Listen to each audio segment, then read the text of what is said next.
Continuamos con Alain Badiou, por supuesto vamos a continuar la conversación en francés. Vous avez dit souvent que Sarkozy voulait liquider 68, mai 68, l'idée de 68. Nous avons ici un pavé. Qu'est-ce que ça vous dit? D'abord, je voudrais rappeler que c'est Sarkozy lui-même qui a dit il faut en finir une fois pour toutes avec mai 68. Je n'ai pas inventé ce projet, ouais. Mais il l'a dit. Écoutez, mai 68, c'est un élément, un événement dont je ne peux parler qu'avec une certaine émotion, parce qu'il a quand même bouleversé ma vie, je pense. Il a représenté, enfin, quand je dis mai 68, c'est toute la fin des années 60 et le début des années 70. Hein, c'est pas simplement le mois de mai en tant que tel. Et la raison en a été que j'ai découvert là, d'abord ce que c'était que l'événement historique, c'est-à-dire sa puissance, sa capacité à vous changer, à vous transformer quand on y participe jusqu'au bout. J'ai découvert aussi que probablement d'autres chemins politiques étaient possibles que ceux que je connaissais avant. Je connaissais avant deux chemins principaux, celui du parti réformiste honnête, disons. J'étais le fils du maire socialiste d'une grande ville de province française, donc c'était vraiment ma tradition. Et puis de l'autre côté, le chemin du parti communiste, dur, centralisé, fermé et très dépendant de l'Union soviétique. Alors, c'était ça la situation en France, plus ou moins avec des petits groupes intermédiaires, mais c'était quand même ça pour quelqu'un qui était à gauche. Disons. Et l'histoire de la commune. L'histoire de la commune. Bah, toute l'histoire, évidemment, toute l'histoire française, mais ça, tout le monde l'a revendiqué, l'histoire française. Et alors, en mai 68, il m'a semblé, à moi et à beaucoup d'autres, qu'on n'était pas enfermé dans ce choix. Et évidemment, le choix, c'était pas soit le Parti communiste vieille manière, orthodoxe, soit la social-démocratie, également orthodoxe, finalement, à sa manière. Et c'était d'autant plus nécessaire pour moi que le Parti socialiste avait joué un rôle absolument néfaste dans la guerre d'Algérie. La guerre d'Algérie a été quelque chose qui m'a énormément frappé et formé. C'est l'époque où j'ai vu qu'il fallait savoir de temps en temps résister à l'État lui-même. Il faut voir que c'était une époque où on torturait dans les commissariats. Hein. Vous avez connu bien pire ici, mais c'était tout de même une période extrêmement noire. Et donc, la social-démocratie avait été tout à fait compromise dans cette affaire. Et mai 68, ça a été beaucoup plus qu'une fête, comme on le dit quelquefois, beaucoup plus qu'une démonstration magnifique. Ça a été l'idée qu'une autre voie était peut-être possible. Une voie qui ne serait ni l'un ni l'autre. Une voie qui serait une voie d'une nouvelle forme de révolution, dans laquelle en particulier il serait possible que les jeunes intellectuels que nous étions, que j'étais, soient réellement dans un travail à égalité avec de jeunes ouvriers, avec des gens de milieux complètement différents. Ça, c'était très important personnellement, presque de façon romanesque, si vous voulez. C'était comme des trajets nouveaux dans la vie sociale, dans la vie collective. On allait dans des endroits qu'on ne connaissait pas, on rencontrait des gens que normalement on n'aurait pas dû rencontrer, et cela m'a donné un peu pour toujours, je crois, le goût de chercher de ce côté-là, quelles que soient les difficultés, les reflux et les circonstances, une sorte d'espérance politique nouvelle. Voilà, c'était ça pour moi, mai 68. Et qu'est-ce qu'il reste de sa révolte, de sa pensée? Bien, je crois qu'il m'est resté quand même une espèce de conviction rebelle permanente qui s'est installée en moi à ce moment-là, et le fait que je ne suis pas redevenu capable de participer vraiment au jeu politique officiel. Voilà. Beaucoup de mes amis de mai 68 sont rentrés dans le jeu politique officiel, ils sont redevenus de bons socialistes, voilà. Moi, je n'ai pas pu. Je n'ai pas pu et je suis resté, de ce point de vue-là, effectivement, à la marge, maintenant, l'espoir et la figure de cette nouveauté que j'avais expérimentée à ce moment-là. Et quand je n'ai pas vraiment pu lui donner une forme pratique, politique et rebelle, comme pendant la période en question, j'ai cherché à lui donner des arguments et des soubassements intellectuels et philosophiques. En parlant de révolte, qu'est-ce que pensez-vous de la révolte ou de la révolution dans les pays arabes?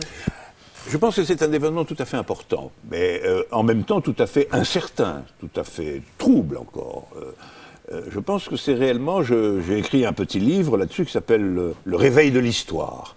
Je pense qu'à échelle historique, c'est vraiment une nouveauté que ces peuples, dans ces pays qui étaient au fond considérés comme fermés, comme soumis à des dictatures solides, qui étaient aussi considérés comme de bons clients de l'Occident, il faut le dire. Il faut le dire. Ah oui, il faut le rappeler, parce que ça s'oublie un peu, qui étaient de fidèles piliers de la politique occidentale dans le Moyen-Orient, qui étaient les gardiens de notre pétrole, qui étaient tout cela.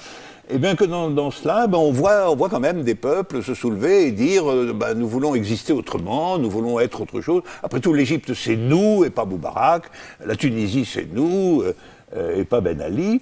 Et on retrouve quand même ce sentiment de vitalité collective et populaire que j'avais si fort ressenti en mai 68, et dont on sait que l'avenir est toujours incertain, mais qui a une valeur en soi-même. C'est-à-dire qu'il ne faut pas perdre de vue que, de toute façon, ces révolutions arabes ont eu lieu, qu'elles ont certainement changé l'esprit de beaucoup de gens, et qu'elles ont, de ce point de vue-là, un avenir dans les sociétés arabes, même si la question de l'État, la question politique, proprement dit, demeure une question tout de même très difficile. Parce que ce ne sont pas des révolutions...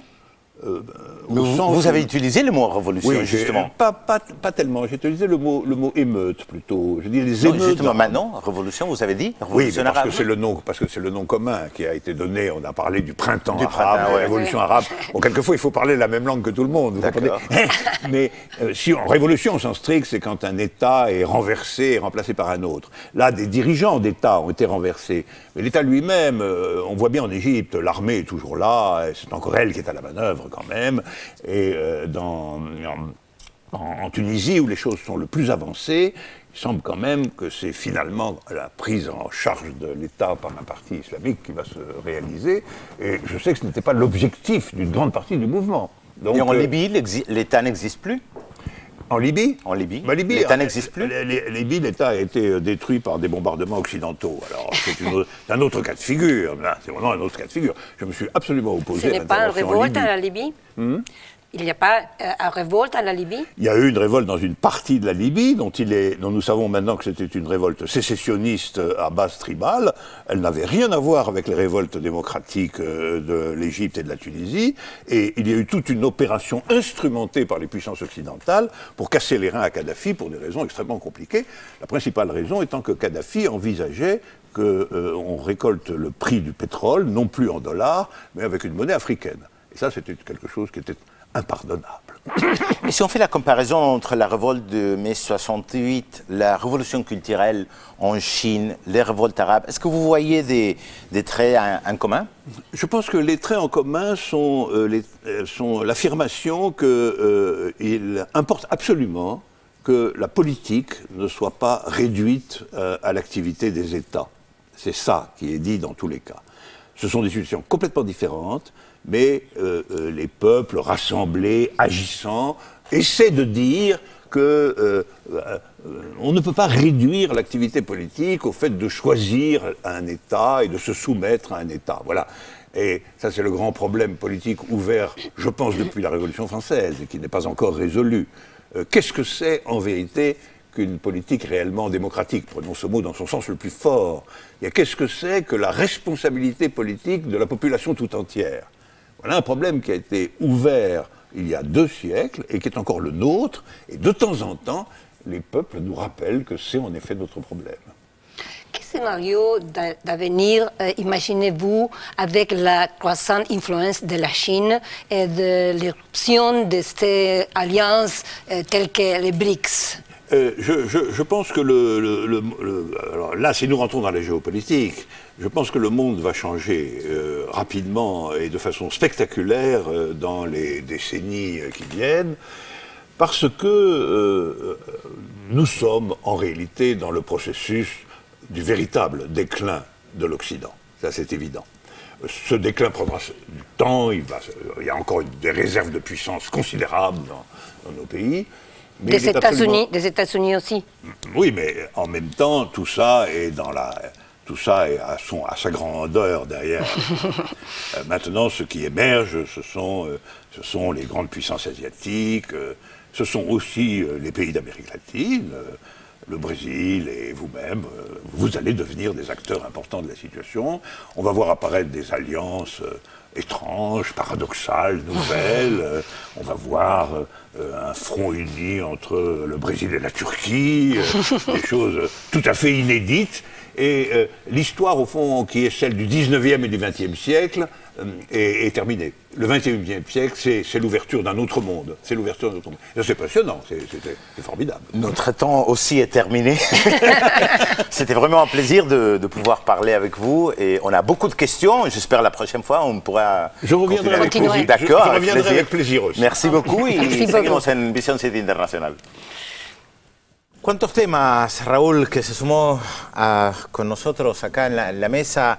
¿Cuántos temas, cuántas reflexiones? Nos quedamos fuera de la parte económica. Ahí faltabas vos para hacerle esas preguntitas también, ligar la filosofía, la política y la economía. Sí, no, pero muy ligado igualmente en la primera parte que veíamos a todo el planteo que él hace sobre los cambios en Europa, lo que significó Sarkozy, lo que puede significar, o por lo menos la expectativa que hay con Hollande. Me parece que está marcando, es interesante escuchar. Obviamente, digo una obviedad que es interesante escuchar a Alain Badiou, pero es interesante verlo en comparación a lo que se discute hoy en Europa. Lo que estamos asistiendo en Europa, y esta semana hemos tenido un par de episodios nuevos que lo que están marcando es no solo de la decadencia de un pensamiento, sino la insistencia en esa postura por parte de Europa y casi una preanunciada crisis y desmantelamiento de esa unidad europea. Y mientras tanto hay otra Europa, o por lo menos hay otro pensamiento europeo como el de Alain Badiou, que está viendo los cambios que están ocurriendo en el mundo. Y es lo que está marcando. Me pareció lo más interesante esa contradicción entre estos líderes europeos que insisten en una política que está llevando a países como Grecia o lentamente también a España hacia el precipicio, negando los cambios que se están dando en el mundo, con este otro pensamiento que está planteando, ojo que en el mundo están pasando cosas, van a seguir pasando, va a haber cambios muy rápidos, decía Badiou en lo que veíamos recién en una de sus últimas respuestas, hay que mirar lo que pasa en América Latina, hay que mirar los países asiáticos, hablaba antes de África y lo que está cambiando también en los países árabes. Me parece que ahí es donde también hay que prestar atención, porque si la pregunta que uno se hace es si este pensamiento de Badiou prende en las sociedades europeas, también en Europa estaremos quizá muy pronto ante cambios muy reveladores con respecto a liderazgos que me parece que están todavía sentados sobre una especie de tapa que no permite que salga la realidad emergiendo. Él como filósofo ve a grandes momentos, grandes rasgos. Él dice el fin del siglo XX, el comienzo del siglo XXI, la decadencia de Occidente, digamos. Él ve como grandes escenarios y tal vez lo que pasa con el establishment es, por un lado, que son hiperconservadores y no quieren que cambie nada, al contrario. Pero además que miran, me parece, muy en el corto plazo, ¿no? Sí, la sensación es esa, que está mirando... En esto yo te diría que, particularmente en este momento, con lo que está pasando con la crisis europea, lo que está pasando con esto del liderazgo, tiene una visión mucho más política Badiou que los líderes políticos, que tienen la responsabilidad de ejercer el mando de los países centrales. Por eso esta contradicción es muy interesante de ver, si no fuera porque esto tiene consecuencias sociales, ¿no? Digamos, es un ejercicio de laboratorio muy interesante desde el punto de vista del pensamiento, desde el punto de vista intelectual, estar observando qué es lo que está pasando, este choque, ¿no? entre dos concepciones tan diferentes. Digamos, en la semana hablábamos con Telma en tu columna del tema de la reunión del G8 y las pocas expectativas que hay con esto. Pensaba ayer con la próxima reunión del G20. Ya uno no espera que haya soluciones, pero lo peor es que ni siquiera espera que haya un diagnóstico más o menos certero como para decir, bueno, se están acercando un poquito más a esta realidad y ahí por ahí empieza a aparecer alguna posibilidad de cambio. La idea es que me parece que quieren detener lo que no se puede detener. Justamente el establishment político está tratando de frenar el cambio que se viene y que no se puede frenar. Y de alguna manera, hablando del G8, algo que me parece que está emergiendo con mucha fuerza, tal vez después lo desarrollemos un poco más, es el miedo que les da que Grecia se vaya para la izquierda. Ahora estos días es la batalla. Es la batalla, es quién se queda con Grecia. Me parece que es muy llamativo que en la reunión del G8, que ya empezó en Camp David, no haya estado Vladimir Putin, que haya mandado a Dmitry Medvedev. Me parece que es una señal de que el G8 está perdiendo influencia y es una señal de, bueno, si ustedes dejan ir a Grecia, yo la agarro. Claro, algo así, ¿no? Digamos, este punto es lo que pensaba cuando vos decías el tema del establishment que se niega a los cambios. Lo que pasa es que hay un establishment que ya está viendo que las consecuencias de su propia política pueden ser muy graves para ellos mismos. Entonces, sí, no se puede tirar más de la cuerda. Muy tardíamente empieza a ver estas cosas. Sí, pero discúlpame, Raúl, esta semana el Fondo Monetario Internacional otra vez elogió a Italia la política que está llevando adelante y que justamente Alexis Tsipras, el dirigente de la coalición de izquierda radical griega, que puede llegar a ser el próximo primer ministro de Grecia, en una entrevista con la CNN esta semana dijo, el problema no somos solamente nosotros que tenemos una deuda de 350.000 millones de dólares. Italia tiene una deuda 6 veces mayor, de casi 2 billones de dólares. Por eso, a mi juicio, es como decía Telma, a corto plazo es la batalla por Grecia. Hay que evitar a toda costa que la izquierda gane las elecciones. Por eso ayer Merkel, en un diálogo con el presidente de Grecia, aunque está un poco desmentido, no queda claro, le dijo que haga un referéndum sobre el tema del euro. O sea, quieren evitar que Grecia salga del euro a toda costa, aunque hay todo un debate, algunos dicen que mejor que echarlo, mejor que se vayan, pero quieren, a mi juicio, lo que van a hacer todo para evitar es que la izquierda gane las elecciones. Sí, inclusive vía amenazas, lo que podría suceder si salen del euro, ¿no? Es eso. Es que la amenaza velada es no respetar la democracia. Así como en octubre, cuando quisieron hacer un referéndum, tanto Sarkozy como Merkel dijeron, referéndum, no. Que era lo más democrático que un referéndum, no hay. Y me parece que lo que está en riesgo ahora, si gana la izquierda en Grecia, está en riesgo la democracia. A ver si todavía, digamos, están tratando de frenar eso porque hay que ver si lo soportan. Pero además lo que puede influir en Europa. Primero, nadie sabe qué puede pasar si Grecia abandona la eurozona, porque no había planes para eso, nadie sabe qué puede pasar, son hipótesis. Y en segundo lugar, Alexis Tsipras el lunes comienza una gira por Europa y ellos dicen abiertamente que van a ir a respaldarse en los movimientos sociales europeos. Se va a reunir con Mélenchon, el que era el candidato de izquierda de Francia. Exactamente. A ver, ellos están aislados, la izquierda en Grecia está aislada, no hay ningún gobierno en Europa que los apoye, ni siquiera Hollande. Ni siquiera Hollande. Pero por eso te digo que me parece que hay señales de Moscú.